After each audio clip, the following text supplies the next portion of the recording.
किसी बात पर पत्नी से चिकचिक हो गई। वह बड़बड़ाते हुए घर से बाहर निकला। सोचा कभी इस लड़ाकू औरत से बात नहीं करूंगा, पता नहीं समझती क्या है खुद को। जब देखो झगड़ा सुकून से रहने नहीं देती। नजदीक के चाय के स्टॉल पर पहुंचकर चाय ऑर्डर की और सामने रखे स्टूल पर बैठ गया। तभी पीछे से एक आवाज सुनाई दी, इतनी सर्दी में घर से बाहर चाय पी रहे हो? गर्दन घुमाकर देखा तो पीछे के स्टूल पर बैठे एक बुजुर्ग थे। आप भी तो इतनी सर्दी और इस उम्र में बाहर है बाबा, बुजुर्ग ने मुस्कुराकर कहा।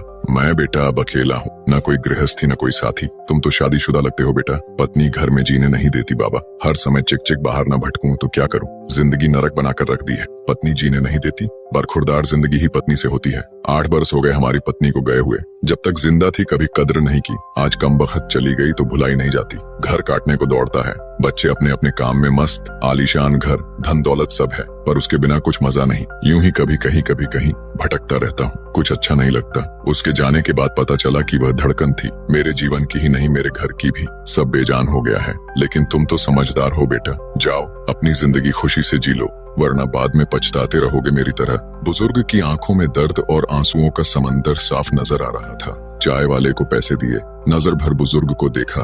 1 मिनट गंवाए बिना घर की ओर मुड़ गया। उसे दूर से ही देख लिया था। डबडबाई आंखों से निहार रही पत्नी चिंतित दरवाजे पर ही खड़ी थी। कहाँ चले गए थे? आपने तो जैकेट भी नहीं पहना, ठंड लग जाएगी तो। तुम भी तो बिना स्वेटर के दरवाजे पर खड़ी हो। कुछ यूं दोनों ने आंखों से एक दूसरे के प्यार को पढ़ लिया था। कई बार हम लोग भी अपने जीवन में इसी तरह की गलतियां कर बैठते हैं। सिर्फ पत्नी ही नहीं, माँ बाप, चाचा ताऊ, भाई बहन या अजीज दोस्तों के साथ ऐसा क्रोध कर देते हैं जो सिर्फ हमको ही नहीं उनको भी कष्ट देता है। छोटा सा जीवन है, कहीं क्षमा करके, कहीं क्षमा मांगकर हंसकर गुजार दो। जिंदगी के सफर में जो गुजर जाते हैं वो मुकाम वो फिर नहीं आते। वीडियो कैसी लगी कमेंट करके जरूर बताना।